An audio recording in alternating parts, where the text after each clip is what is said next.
Chapter 11. A Book's Worth. Felix brought Monica into a narrower street branching off the main road. Decorative lanterns were practically everywhere in town, so they hadn't needed any light before, but that didn't apply to the back streets. Once they'd gotten away from the roar of the festival, Felix removed his mask, then took a personal lantern from his belt and lit it. "It's a little farther down this road," he said. "It's dark, so watch your step." Where are we going, Ike?" "It's a shop that doesn't have anything to do with the bell-ringing festival, but one I enjoy nonetheless. And I think you will, too." Felix gave her a mischievous wink. His voice was full of excitement, and his steps were light as he walked through the night. Monica followed after him, hesitating in the dark, unfamiliar lane. "You're really good at enjoying the nightlife, Ike." "I've probably tried every kind of popular entertainment the kingdom has to offer by now." "Oh, I see," replied Monica very seriously. "You're a professional at this." Society at large had less attractive names for such a person. Felix responded with a hearty laugh. The lantern in his hand jittered as he shook. "A friend of mine once told me something," he explained, stopping to look up at the sky. Monica followed suit. The twinkling of the stars above seemed fainter than usual, probably because the entire town was lit up. That pale twinkling reflecting in his eyes, Felix continued. "I want you to find something that excites you for your own enjoyment and nobody else's. I want you to find all kinds of things that interest and entertain you. Ever since then, I've been searching for it, something that really excites me." Monica lowered her gaze from the sky and looked at the prince. His expression revealed an emptiness and a resigned sort of sadness. She had seen all sorts of new looks on him that day. His genuine smile as he enjoyed the festival and this hollow expression, like he'd already given up on what he claimed to be searching for. It all seemed incongruous, and it troubled her. What sort of things would he even find fun? The second prince was a genius at everything he did, blessed with charisma, looks, and talent in every field you could think of. But she doubted any of it really excited him. He'd tried every form of entertainment people generally sought out, gone through the motions, and pretended he was having a good time, all the while sighing and thinking to himself, "This isn't it." And yet he was still looking all to fulfill his friend's request. "If I become king one day, I'll lose all my free time. If that happens, I won't be able to fool around like this anymore. Essentially, this time, the time I can spend as a ghost, is like the remainder of my life as myself." "You want to be king, even though you'll lose your freedom?" "Want to? I don't want to become king." Felix shook his head slowly and looked down at Monica. All expression had vanished from his attractive features, and his sapphire blue eyes had lost their luster. "I have to become king." "That's right," thought Monica. "Being born into royalty means you have to aim for the throne." That was probably a feeling she'd never understand. Topics regarding royal succession were extremely delicate. If she asked something in the wrong way, it could be taken as an insult to Felix's fitness to rule. Monica bowed deeply. I'm really sorry for asking something so rude." "No, I don't mind. I'm just happy you were interested in me enough to ask. You've seemed shockingly uninterested in me in the past, after all." As Monica faltered, Felix turned his gaze ahead and added some brightness to his voice. "Oh, look. We're almost there." Near the far end of the small street was an old brick house. A small lamp and a wooden placard hung from the door. The lamp's orange glow illuminated the words on the placard. The simple, unadorned sign read "Porter used books" in rough letters. "Monica, this isn't something I tell everyone, but this shop is my favorite of them all. There's something inside that truly excites me," he said in a sing-song voice, opening the door. Within, bookshelves were lined up at regular intervals. The aisles between them were narrow, just barely enough for one person to squeeze past another. Without any hesitation, Felix strode over to the aisle between the second and third shelves from the right. Monica let down her hood and followed him. The shop was filled with the scent of old books and bug-repelling herbs. She glanced at the books here and there, They were all packed in tightly and included academic volumes on herbology, medicine, and the like. After passing through the aisle, they came to a small counter, where a man sat writing something by lamplight. He wore glasses and had tanned skin and frizzy black hair. His eyes were almond-shaped, and his features were very pronounced. He must have been from another country. She couldn't really tell his age. He looked both 20 and 40 simultaneously. The planks in the old shop creaked under their feet, so he must have noticed them enter, but he never lifted his face from the pages. "Hey, good evening, Porter." The man still didn't look up, even when Felix spoke to him. But neither did he look so absorbed in his work that he wouldn't have heard. After a moment, he stopped writing, dipped his feather pen in an inkwell, and said simply, "Hello," before resuming his writing. Whatever he was working on, it didn't look like accounts. He was using lined composition paper. At any rate, he didn't bother to change his curt attitude, despite Felix's friendliness. The man was clearly an eccentric. "Monica, this is Porter," explained Felix. "He's both the shop's owner and a novelist. For about half the year, he's running all over the place stocking up on books. We're fortunate to have run into him today." "Indeed," said Porter. "Just got back from a trip the other day. Found a few books you'd probably enjoy." "Really?" exclaimed Felix, his face lighting up. Porter used his pen to point to a bookshelf near the wall. Apparently, that was where the books Felix would enjoy were located. Felix plucked something from the shelf the man had indicated. "Oh," he cried. "An old issue of Minerva Springs."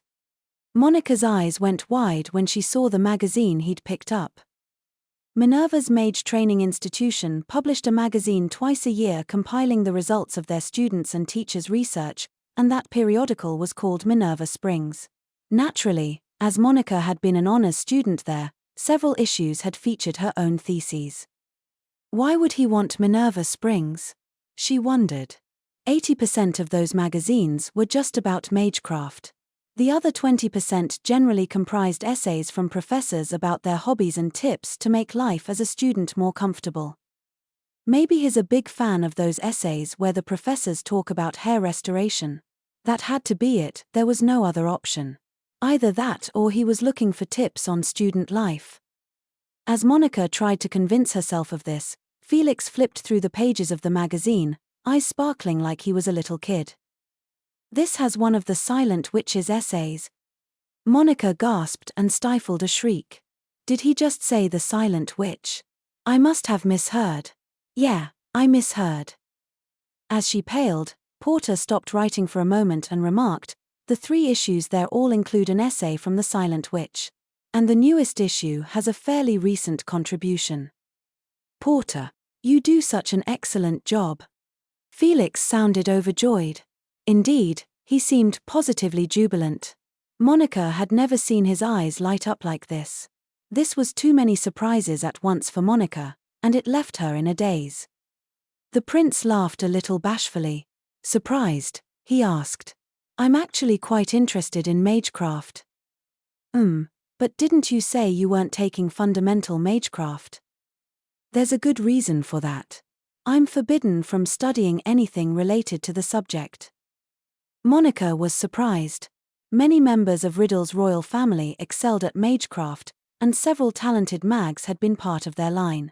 The current king was himself a user of Earth magecraft, and Felix's older brother, the first prince, had graduated from Minerva's. She couldn't imagine why they'd forbid Felix from studying it. As Monica mulled this over, Felix continued to speak as he flipped through the pages, his enthusiasm obvious. "Grimoires are mostly huge and expensive, right? And you need special permission to purchase or even view some of them. It's such a pain to secretly acquire and store them in my room." On the other hand, Minerva Springs was comparatively easy to obtain, so the prince had opted for those instead. However, the essays that made it into the magazine were very carefully selected. In order to understand them, you would need at least intermediate knowledge of magecraft. How much does Felix know? She wondered. Still perusing the magazine, Felix continued at length. "The last essay I read by the Silent Witch was incredible. It had to do with the positional coordinates of wide area spells. I couldn't believe she'd written it when she was just a student. To summarize, rather than adding a tracking formula to a wide area spell, she proposes triggering the formula directly in front of the targets, increasing the spell's accuracy and precision, but the way she calculates the positional coordinates is simply revolutionary, allowing her to considerably abbreviate the formula itself. Monica nodded along, grimacing. Yes, she thought. Yes, that's right. Modern tracking formulae have too many flaws, so rather than waiting for them to improve, I wanted to try creating a wide area spell with a high degree of accuracy that didn't rely on them. Oh no, he understood everything perfectly. As she stood there trembling, Felix looked at her and added, slightly embarrassed, I'm sorry. I'm actually a huge fan of the Silent Witch. Once I get started talking about her, I go on and on. A fan. Yeah. The Silent Witch has made an unmistakably significant contribution to the field of magecraft in our kingdom. And her unchanted spells, they're so beautiful. He looked completely enraptured as he said the last part. But Monica couldn't pay attention to that right now. He saw me using unchanted magecraft. Oh no, when did that happen? I haven't been exposed, have I?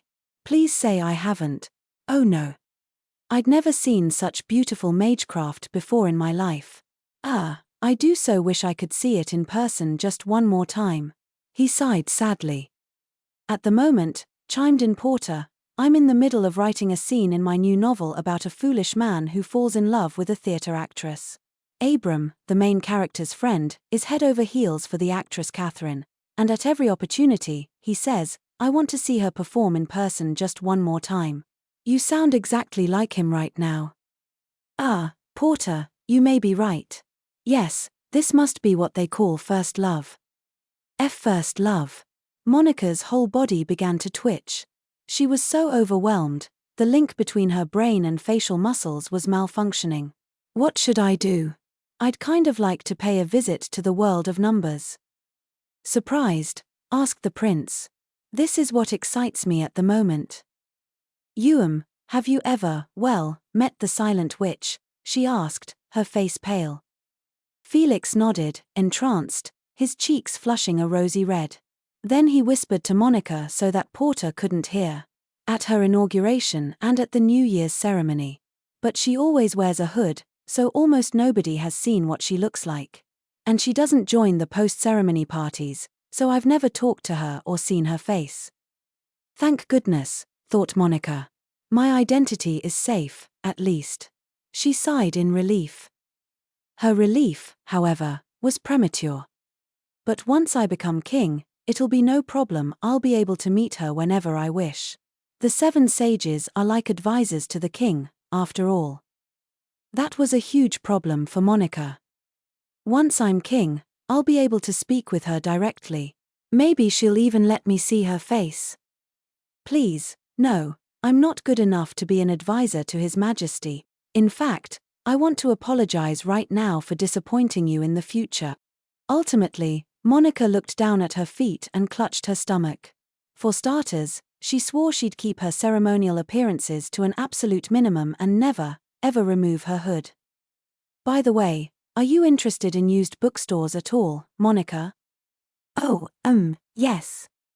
Felix's comments had given her a bit of a stomachache, but used bookstores still made her heart dance. And here, they had all sorts of books, from relatively recent publications to rare antiques from before the development of printing or bookbinding. A quick look around revealed about half the shelves were filled with fictional novels for the masses, while the other half held more practical books and academic tomes. There were even a few rare books that had gone out of print. May I, take a look at the books as well? Of course. That's why I brought you here, Felix said, nodding before going back to fishing through the issues of Minerva Springs. He must have been really looking forward to this. Monica couldn't read anything related to magecraft in Felix's presence, so she decided to check the shelves for books on mathematics instead. The shelf right in front of them had a bunch of volumes on medicine and biology. But then, alongside them, she spotted a familiar name and gasped. Discerning Magical Disposition from Inherited Traits by Benedict Rain. The book had been published 5 years prior, and after its author was executed for his research into forbidden magecraft, they'd been collected and burned. Monica's hand was drawn to it. She took it and, shaking, turned to the first page. The very first sentence was one she'd heard many a time. The world is filled with numbers. The contents were difficult to understand without knowledge of both biology and magecraft, and because Monica hadn't focused on biology in school, she could understand only around half of it. But she still remembered the numbers in the tables and graphs. This is my father's book. It was proof that her father, executed as a heretic for breaking a magecraft taboo, had lived. She recalled those burning books, their pages shredded and reduced to ash. And now, those numbers she'd burned into her memory in an attempt to preserve at least something were right before her eyes, complete. Monica clutched the book to her chest and ran over to Porter. "Excuse me. Could I? I'd like this book. Please." Porter looked up from his composition paper and stared at her. When he saw the title of the book, his eyes widened slightly behind the frames of his glasses. "A friend of mine left that book when he passed. I've no intention of selling it cheaply." Monica was shocked to learn this Porter fellow had been a friend of her late father's. But she couldn't discuss her father now, not in front of Felix. Suppressing her astonishment, she leaned forward a little and asked, "How much?" Porter held up 2 fingers. Technical books like these generally cost around 1 silver coin. She'd assumed he was asking for 2 silver coins, but 2 gold coins. Monica was speechless. 2 gold coins was enough money to support a commoner living humbly for quite a while. As one of the 7 sages, she had enough saved away to build a house in the royal capital. But she so seldom had opportunities to go shopping that she never carried around money like that. I promise I'll pay for it at some point. Would you be able to put it aside?" "How many years do you think it'd take a kid like you to save up 2 gold coins?" Oof. She was perfectly capable of paying the 2 gold coins. But if she said that now, it would reveal who she actually was. As she was desperately racking her brain over how to ask the man to set it aside for her, Felix, suddenly next to her at the counter, put down 2 gold coins. That should solve the problem, right? Monica's eyes flew open. She looked up at Felix. No, you can't. I can't possibly ask you to pay that much money for. Think of it as hush money for keeping quiet about this little excursion of mine, said Felix, tilting his head to the side and grinning. Accessories don't make you happy, but this will, right? Well, but 2 whole gold coins? I don't know how much that book is worth on the market, but to you, it's worth at least that much, isn't it? The moment she heard those words, tears began to fall from Monica's eyes. Everyone had ridiculed her father's research, those burning books, as worthless. They'd ripped them, torn them, and tossed them into the flames. It didn't matter how much Monica insisted they were worth. Nobody listened. In fact, her uncle had beaten her for it. He didn't even want her trying to tell people. Don't say anything that'll get us into trouble. Over and over. Relentlessly. Felix couldn't have known this book's worth. But he'd recognized that Monica cared for it a great deal, and he'd accepted that. She was so happy. Tears continued to stream down her cheeks as she nodded again and again. The prince leaned over a little and wiped her flowing tears with his finger. I'm sorry. I really didn't mean to make you cry. Monica sniffled, then managed to twist her face into an awkward smile. Thank you, Ike. Felix narrowed his eyes, returning her smile. Sparing them only a glance, Porter picked up the payment. That's 2 gold coins. The book is yours. He held the book out to Monica, her father's book, now worth 2 gold coins. Monica wiped her tears on her sleeve and took the book, hands shaking.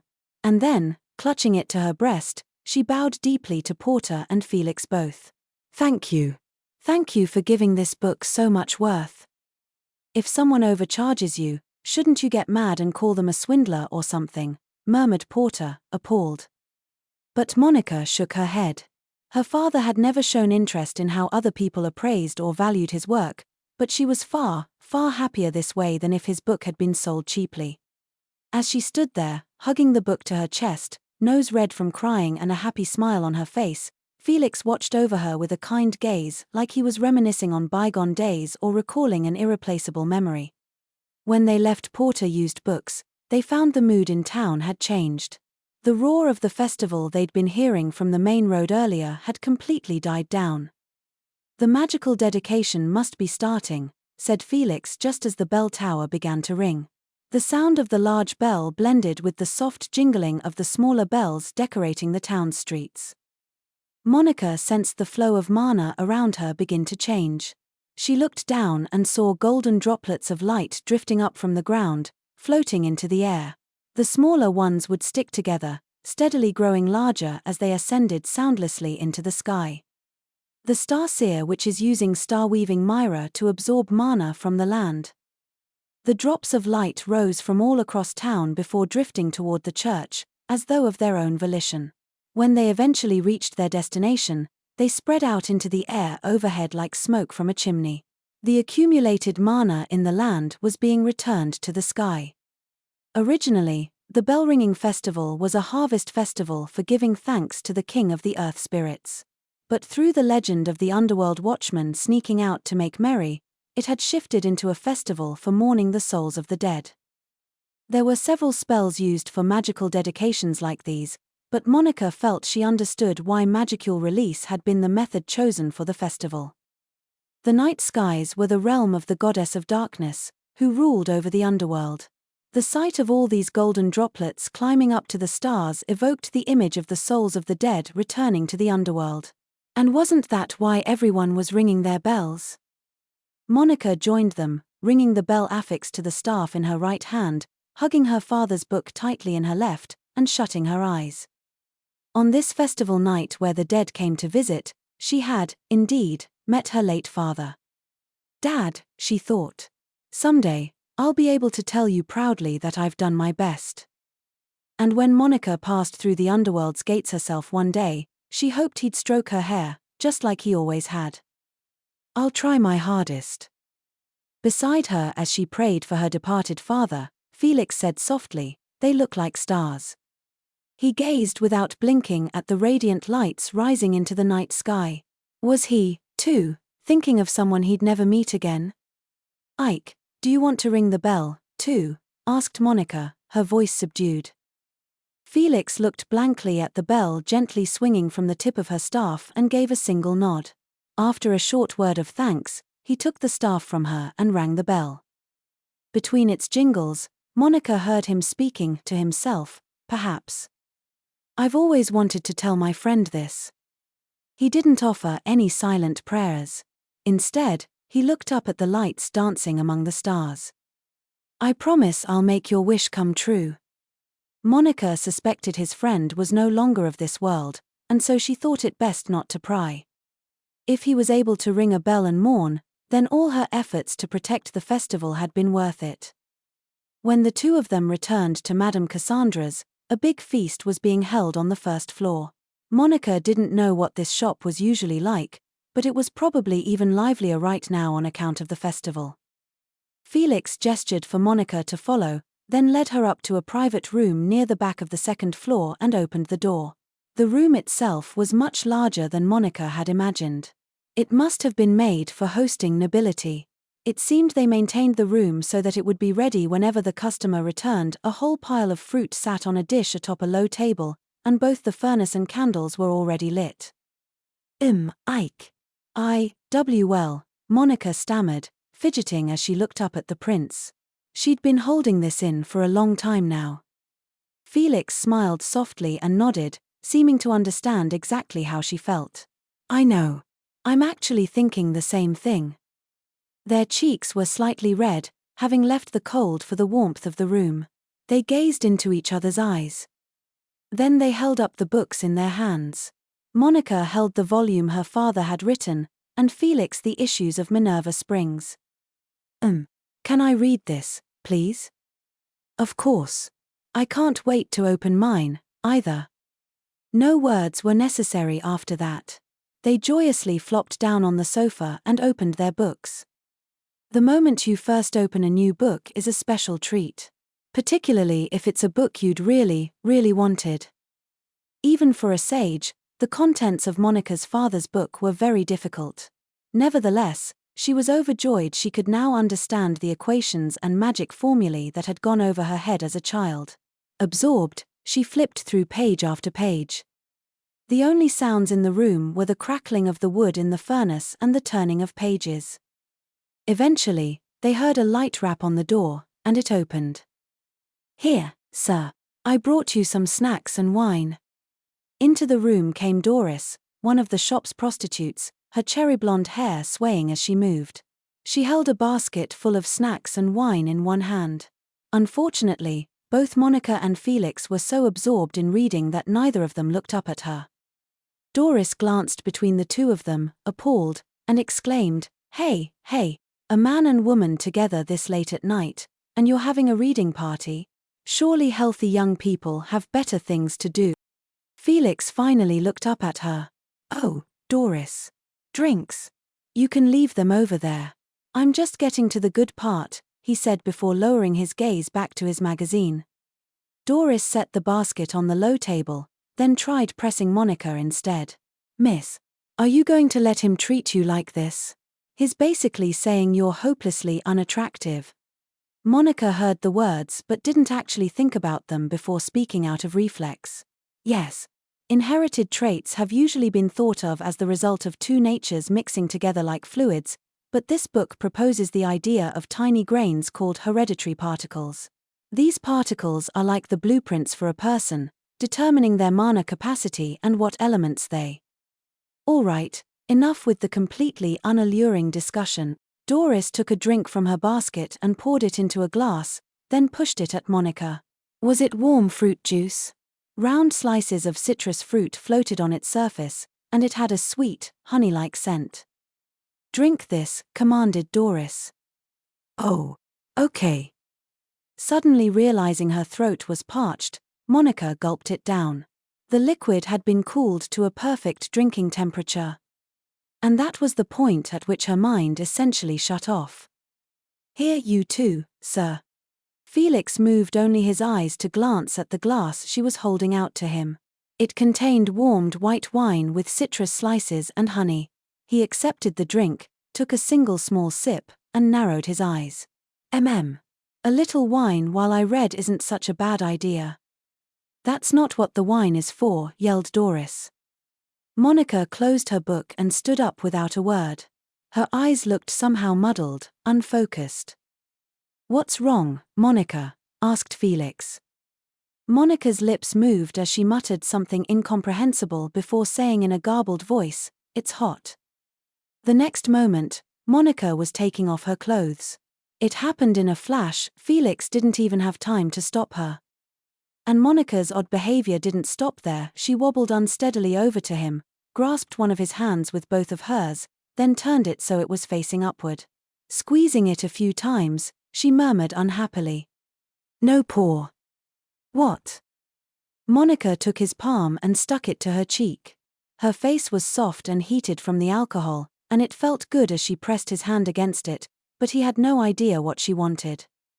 As he stood there bewildered, Monica's eyelids drooped sadly. "No para." She started to sniffle, then managed to guide herself into the bed. There she curled up in her underwear, like some kind of small animal. "I want to be a cat," she muttered. And with that mysterious declaration, her breathing evened, and she fell fast asleep. Doris looked at Felix and asked with a straight face, "Sir, have you adopted a cat?" Said the prince. "I've never seen her do that before, either. I'm honestly baffled." "What was that about paws?" "I couldn't tell you." As they looked toward the bed, Monica murmured in her sleep, a smile on her face. "Looks like that's it for tonight," said Felix. "You're terrible, sir. And with such a good woman right in front of you." Pouting, Doris began to clean up the table. She was sharp enough to realize Felix had no such intentions. Right before exiting the room, Doris blew him a friendly kiss and winked. "I'll be on the floor below. If you get lonely, you're welcome anytime." With that, she took her leave. Felix appreciated the woman's clarity and decisiveness. He could hear soft rustling and light snoring from the bed, as well as a little bit of sleep-talking. He listened in, wondering what sort of dream she was having, but all she murmured were numbers. Even in her dreams, they were all she thought about.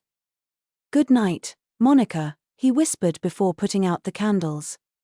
For the first time in a while, he dreamed. In an elegantly furnished room, a boy held a necklace in his palm as he muttered to himself. Every once in a while, the boy would look over a page in an open grimoire to his side, then turn back to the necklace, reciting the chant written in the book with some difficulty. "What are you doing, Lord Felix?" Felix immediately looked up at the servant boy who had called his name. "I heard this necklace my mother left behind has a high earth spirit in it," he explained. "I thought that if I could make a pact with a spirit, too, grandfather would be proud of me." The servant boy shook his head. "That's not possible." "Heh." As his young master froze in confusion, the servant made a difficult expression, then explained. "In order to form a pact with a high spirit, your elemental specialty, determined at birth, needs to be the same as the spirit's. Your specialty is different, so you can't make a contract with that one." "Oh no," Felix looked at the necklace in his hand with disappointment. He had no talent for academics or athletics, and he had a poor constitution and frequently fell ill. What's more, he was extremely shy, so he couldn't speak very well in front of others, either. He was a weak young man, never able to meet his grandfather's expectations. "Why can't I ever please grandfather?" murmured Felix, tears welling in his eyes. The servant boy gazed at his young master, then said quietly, "Please forgive me a moment's indignity."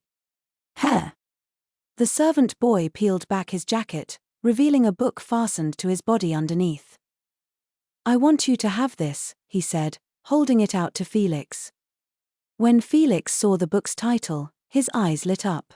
It was about astronomy. He loved the stars in the night sky, but all the adults told him a prince had no need for such knowledge.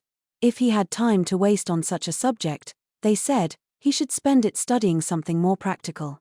And if any of them found him with a book on astronomy, they would confiscate it. That was why the servant had needed to fasten such a thick book to his small body in order to sneak it in for Felix. "But everyone says it's pointless for me to have any books on astronomy," said Felix, his voice a mix of joy and unease. He wanted nothing more than to read books about his favorite field, but nobody around him would permit it. He was already behind in his studies, and that left him uneasy. Was it really okay for him to have this?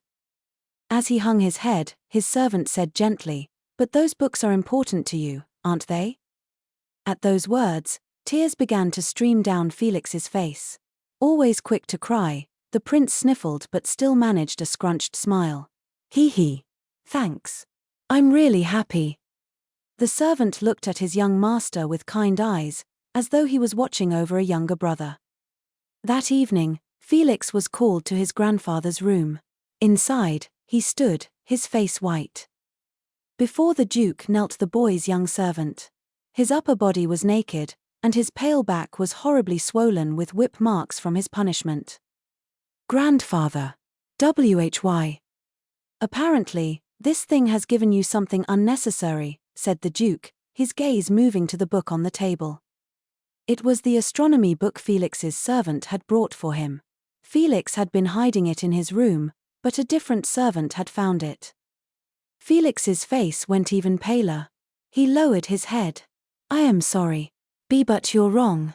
It's not his fault. I forced him to do it." "Then he obeyed your orders instead of mine? To think a mere servant would mistake his master." The Duke brought the whip down on the servant's back. The dry pop made Felix's breath catch in his throat. "Please stop," he begged. Please, I won't ask for any more astronomy books, I promise. Please." "Then throw that book into the furnace." Felix did as the Duke commanded. He picked up the book from the table and brought it over to the furnace. Finally, with trembling hands, he tossed his precious tome into the fire. I'm sorry. I'm sorry, he wept as he watched the pages burn away. The Duke snorted. I heard you made a fool of yourself during your dance lessons today. I am sore. Another snap as the whip came down again, not on Felix but on the back of the kneeling servant.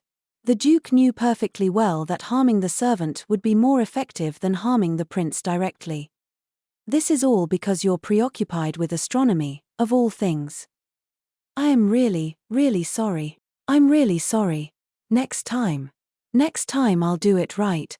I'll never bring shame upon you again, I promise. So. The Duke whipped the boys back a final time, then said lowly, you will not have another chance. Yes, sir. Felix nodded, shaking all over. The Duke looked at him, gaze colder than a winter lake. How deplorable that Eileen's son turned out to be a miserable failure like you. It's been a while since I've dreamed about that, thought Felix, awake now and composed. It was still dark beyond the curtains. Not much time had passed since he'd gotten into bed. Suddenly, something near his stomach squirmed. It was Monica.